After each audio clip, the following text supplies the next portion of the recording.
Seringkali kita dihadapkan persoalan kutu yang terdapat pada bulu merpati kesayangan kita, terlebih jika merpati yang sering dimainkan di lapak kolongan di mana kerap kali jika merpati kolong kita agak lumayan, pasti ada saja yang ingin memegangnya untuk mengetahui rabaan kinerja merpati kita.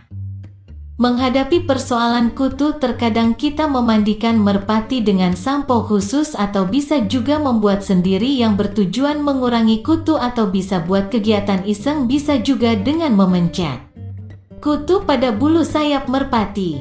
Ada sisi positif dan sisi negatif keberadaan kutu pada merpati. Segi negatif, bulu bisa rontok di tiap sayap merpati. Segi positifnya, merpati setiap ingin kawin pastilah akan mencari kutu terlebih dahulu. Jika pada bulu sayap merpati bersih dari kutu, lalu bagaimana proses alami perkawinan pada merpati mencari kutu terlebih dahulu?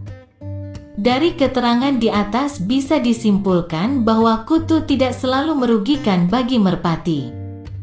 Pada proses bulu sayap pada merpati yang bolong tidak serta-merta diakibatkan oleh kutu, namun faktor genetika indukan jantan maupun betina bisa juga mendukung. Kita bisa ambil contoh sederhana pada 2 ekor atau sepasang merpati yang dimasukkan ke kandang.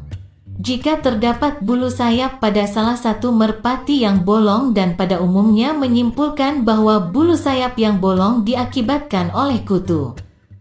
Namun pada merpati yang satu lagi bulu sayapnya tidak ada yang bolong walaupun dalam satu kandang, sedangkan penyebaran kutu bisa terjadi saat merpati mengepakkan sayap. Apakah bulu sayap yang bolong masih dikatakan penyebabnya adalah kutu pada merpati?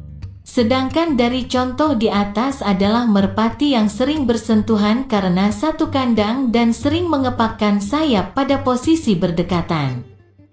Proses penjemuran pada merpati sangat penting guna menjaga daya tahan pada tubuh merpati sekaligus melatih pernafasan saat diterbangkan. Namun metode atau cara menjemur berbeda antara merpati dewasa dengan merpati piyik. Penjemuran merpati dewasa biasanya dilakukan saat sehabis angkrem atau biasa disebut cabut telur, dengan terlebih dahulu dimandikan agar merpati merasa segar dan dijemur di bawah sinar matahari pagi dengan posisi merpati jantan berada di atas dan merpati betina berada di bawah. Jemur atas bawah agar merpati cepat giring. Jika pada merpati piyik yang baru jodoh dengan cara yang sama, yaitu dimandikan terlebih dahulu namun menjemurnya dengan menggabungkan di dalam dongdang bulat dengan tujuan yang sama, yaitu agar merpati piyik cepat giring. Akan tetapi perlu diperhatikan saat merpati piyik sudah mulai giring mangkat, sebaiknya dijemur sama seperti merpati dewasa. Kenapa pada merpati piyik menjemur saat baru jodoh berbeda caranya? Dan kenapa jika merpati piyik sudah giring mangkat baru sama proses menjemurnya? Jawaban untuk poin pertama adalah saat merpati piyik baru dijodohkan masih belum terlalu fokus terhadap merpati betina. Oleh karena itu merpati yang baru jodoh dijemur bersamaan agar merpati piyik jantan bisa fokus mengenali pasangannya. Yang kedua adalah jika merpati saat dijemur bersamaan sudah mulai menguber pasangannya saat ada merpati lain yang membekur di sekitar dongdang tempat dijemur mangkat, maka pada tahap ini merpati piyik sudah mulai fokus kepada merpati betina pasangannya, dan pada kondisi demikian merpati piyik dijemur atas bawah agar lebih fokus lagi, karena merpati piyik masih bersifat labil dan memerlukan kesabaran ekstra dalam mengurusnya.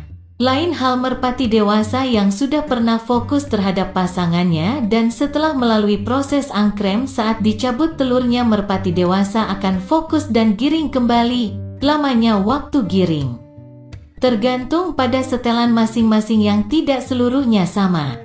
Apa yang harus dilakukan jika merpati piyik tidak fokus giringnya? Sering para pehobi merpati dipusingkan, termasuk saya sendiri, dengan merpati yang jika diumbar giring keket, namun saat betina dipegang dan digeber merpati jantan tidak mau mendekat, malah menuju kandang karena tidak fokus akibat kelamaan diumbar di kandang.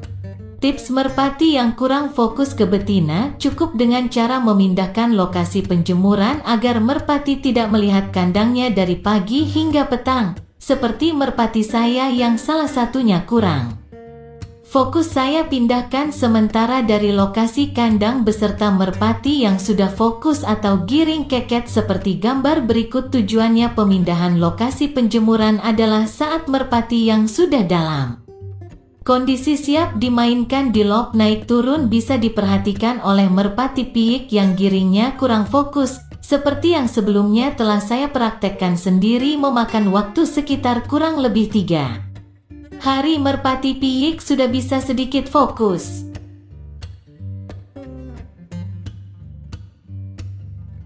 Namun kembali lagi kepada tipikal merpati itu sendiri karena tipikal merpati berbeda satu sama lain. Setelah merpati yang sebelumnya kurang fokus menjadi fokus, usahakan jangan menaruh di kandang aslinya, cukup ditaruh di dalam besek agar benar-benar fokus lalu bawa di lapangan jika sudah mulai giring. Sekaligus bisa beradaptasi dengan lingkungan baru di mana memainkan merpati kolong tidak cukup hanya dimainkan satu lokasi. Seperti diketahui, semua makhluk hidup bisa merasakan stres di kehidupannya termasuk merpati. Ada beberapa penyebab yang mengakibatkan merpati stres yaitu sebagai berikut: pindah kandang baru, terlalu lama di dalam kandang, kurang beristirahat dan kurang dilepas atau diumbar. Dan ini bisa berakibat merpati menjadi murung, malas makan, tidak aktif dengan sesama merpati di sekitarnya. Lalu bagaimana menghadapi merpati yang stres dan bagaimana mengatasinya?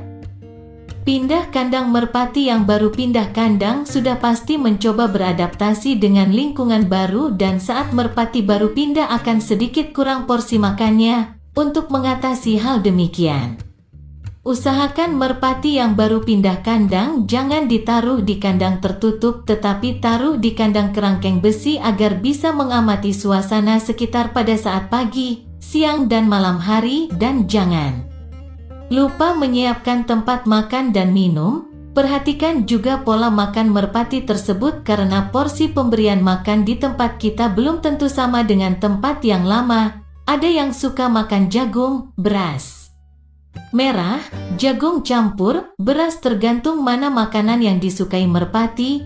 Ambil contoh jika kita memberi makan jagung dan beras merah dicampur, lalu yang cepat habis beras merah, maka usahakan memberi makan dengan porsi beras merah lebih banyak dari jagung. Begitupun seterusnya, namun bukan berarti kita harus lebih banyak membeli beras merah.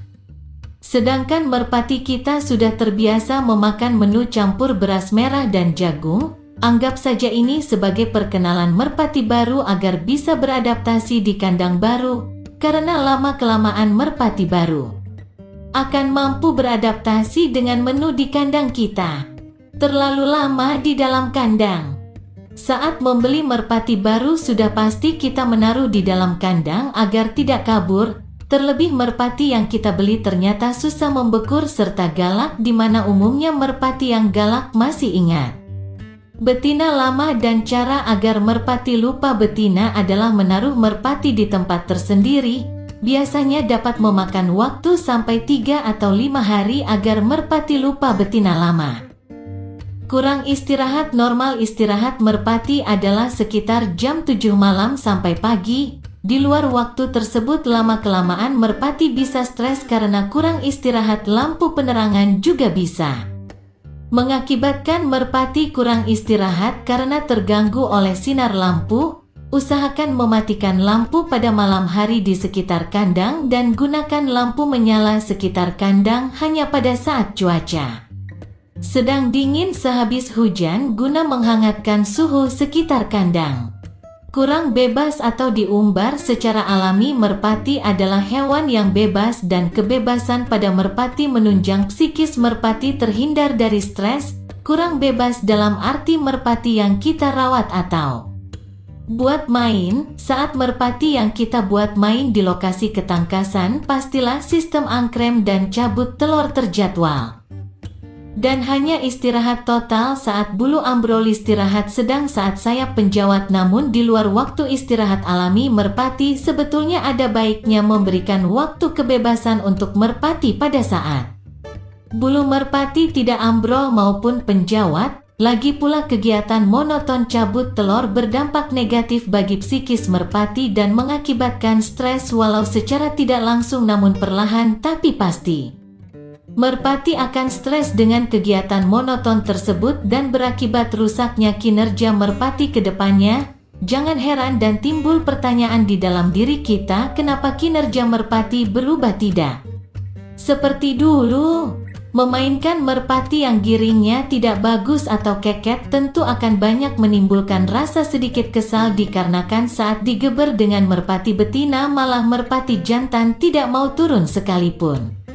Mau turun malah membuang atau melengos, turun pun seperti tidak ada semangat dan selalu ragu-ragu. Berikut ini ada beberapa hal yang terkadang membuat merpati giringnya tidak bagus.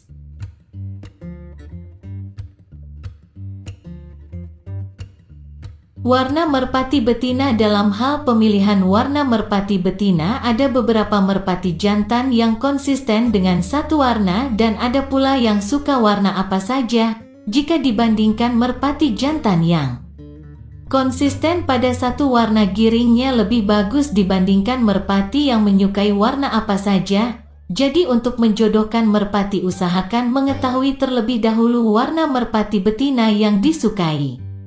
Merpati jantan. Pola perkawinan merpati saat proses menjodohkan merpati yang bakal giring bagus bisa dilihat saat proses perkawinan. Jika merpati yang saat proses perkawinan bergantian menunjukkan bahwa merpati akan giring bagus dan keket. Jika proses perkawinan tidak bergantian giring bagus namun tidak segiring keket yang bergantian. Jika proses perkawinan merpati betina tidak menunduk rendah atau masih dalam posisi berdiri, akan sedikit pesimis, giringnya bagus atau bahkan tidak akan giring sama sekali. Pada intinya merpati dengan pola perkawinan ini bisa dikatakan sudah sehati. Merpati betina tidak bertelur ini salah satu faktor dominan yang membuat merpati tidak giring bagus. Walaupun bisa giring bagus itu hanya sebatas giringan pada awal perjodohan saja dan biasanya giring merpati tidak akan bertahan lama, 5 hari. Akan tetapi jika giring sudah mengendor dan masuk kembali giringan kedua tidak akan giring bagus lagi. Itu sebabnya untuk mensiasati hal ini penting menyiapkan telur cadangan yang asli maupun bikinan guna memancing giringan selanjutnya setelah mengeram atau biasa disebut colok telur. Dari faktor di atas bisa kita ketahui lebih mendalam lagi bagaimana agar mencari merpati betina yang cocok dan agar giring bagus untuk merpati jantan, tidak sebatas hanya yang penting jodoh atau jodoh asal-asalan. Semoga bisa memberikan manfaat dan salam merpati lovers.